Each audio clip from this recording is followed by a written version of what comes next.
የታዋቂዋ ቲክቶከር እናት ከዚህ ዓለም በሞት ተለይታለች። ይህች ታዋቂ ቲክቶከር ማናት? ስለሷ የተነገሩ የተወሩ ያሉ አዳዲስ መረጃዎች አሉ። እንትን ያልተባለው እንጂ ቤተሰቦቿም እህቶቿም አሜሪካ ያሉትም ወንድሞቿም ሰምተዋል። ወንድሙ ጅራ በቲክቶክ አካውንቱ ላይ አንድ ልብ የሚነካ ነገር አጋርቶ ድምፃዊ ወንድሙ ጅራ በቲክቶክ ገጹ ላይ ያጋራው መልእክት ብዙዎችን እያነጋገረ ነው። የኢቢኤሷ ታዋቂ ጋዜጠኛ የሆነችውን ሉላ ገጿን የምናገኝ ሲሆን በገዛ ኢንስታግራም ገጿ ላይ አንድ የሚያስደነግጥ ነገር አጋርተናል። በመጨረሻም የምናገኘው የከምባታ ተወላጅ የሆነችዋ ሰሞኑ ቲክቶክ መንደር ላይ የምትዘዋወር ፈገግታዋ የሚያምር አንድ ልጅ አብዛኛዎቻችሁ እንደተመለከታችሁ ተስፋ አደርጋለሁ። እሷ ልጅ አዲስ ነገር ወደ እሷ እየመጣ ነው። ከባድና ታላላቅ ነገሮችም ወደ እሷ በአንዲት ቅጽበት ብቻ የተፈጠረ እንደሚገኝ እሱን የምንመለከት ይሆናል ማለት ነው። ለዚህ ቻናል አዲስ ከሆናችሁ ሰብስክራይብ በማድረግ አበረታቱኝ። ወደ ቪዲዮአችን Let's go.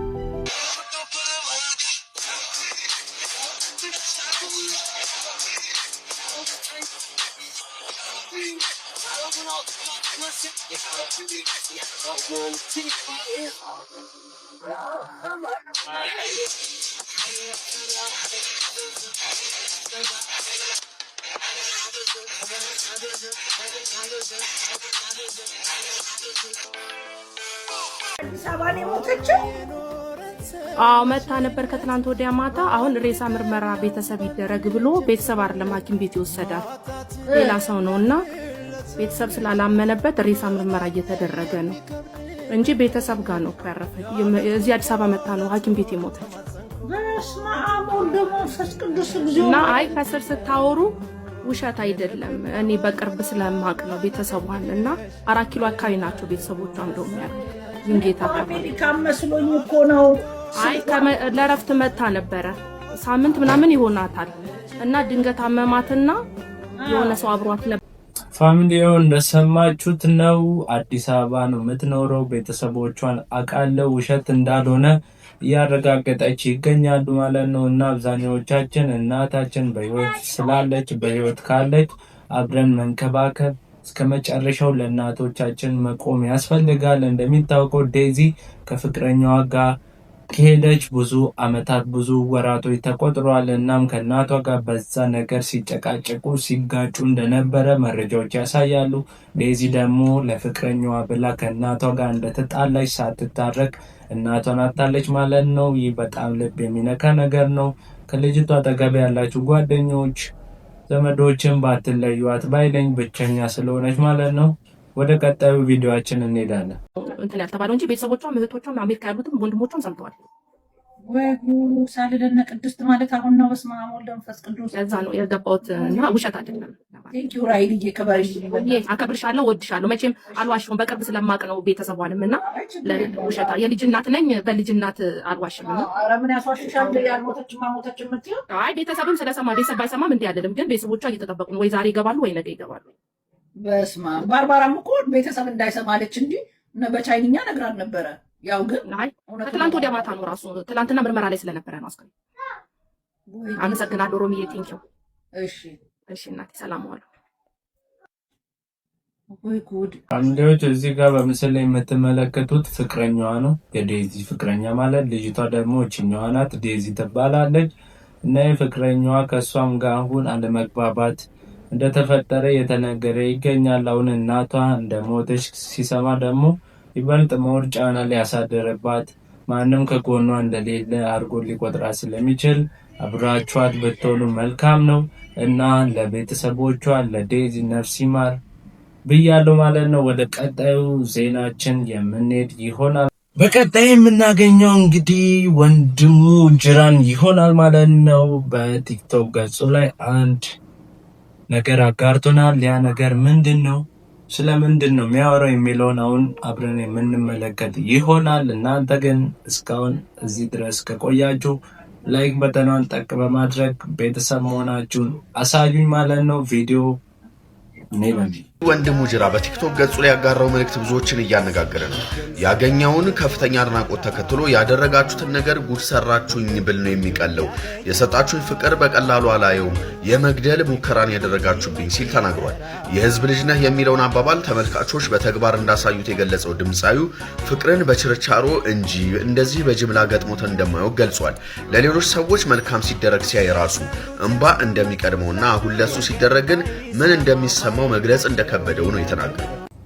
ፋሚሊዎች እንግዲህ እንደሰማችሁት ነው። እኔም ሰፍ ብዬ ምን እንደሆነ ነገሩን ላጣራ በሄድኩበት ነው እጅግ የሚያስገርም ነገር የሰማሁት። እኔ ምን ተከስቶ ምን ተፈጥሮ ነው ብዬ በጣም ደንግጬ ነበር፣ ግን እውነቱ ሌላ ነው። ወንድሙ ጅራ እንደሚታወቀው ብዙ አድናቂዎች ብዙ ደጋፊዎች ያሉት ኢትዮጵያዊ አቀንቃይ ነው እና ፍቅራችሁን በጅምላ መግለጻችሁ በጣም እጅግ የሚያስደንቅ ነው። እኔ ብዙ ጊዜ አጋጥሞኝ የሚያውቀው ሰው ፍቅርን እንደዚህ ሲገልጽ አይቻላቅም። አንዳንድ ሰው መጥቶ ሊሆን ይችላል። አብዛኛው እንደምታውቁት አድናቆቱን የሚገልጸው ግን እሱ ሊቋቋመው የማይችለው የጅምላ ፍቅር እንዳጋጠመው ነው በቲክቶክ ገጹ ላይ ያጋራው ማለት ነው። እና እጅግ የሚገርም ነው።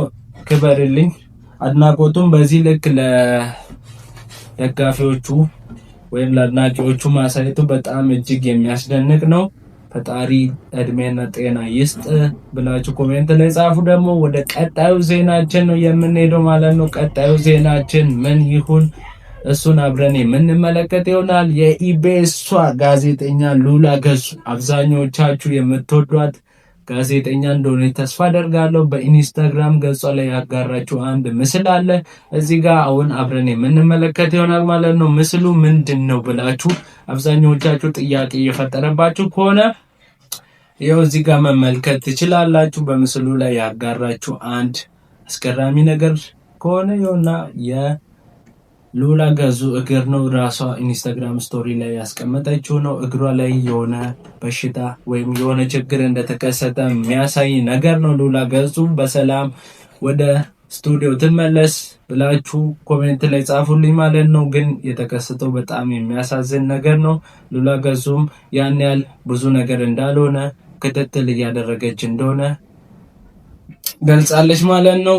ፈጣሪ ይማርሽ፣ ፈጣሪ ቶሎ ያሽልሽ ብላችሁ ኮሜንት ላይ ዱቅ አርጉልኝ ማለት ነው። ቀጣዩ ዜናችን ምንድን ነው የሚለውን አብረን ስንመለከት ቀጣዩ ዜናችን ሰሞኑ በከምባታ አንዲት ሞዴል ተከስታለች ማለት ነው። ፈገግታዎቿ የሚያምር የጥቁር ፈርጥ የሆነች አንድ ምርጥ ሴት ልጅ አግኝተናል ማለት ነው እና ስለሷ ቲክቶክ ላይ በተፖሰተ ነገር ብዙ አድናቆት ነገሮችን እያስነሳች ብዙ ሰዎች አስተያየት እየሰጡ ይገኛሉ እና ስለሷ ምን ተባለ አብረን የምንመለከት ይሆናል። በአንድ ፎቶ ህይወቷ ሊቀየር ነው።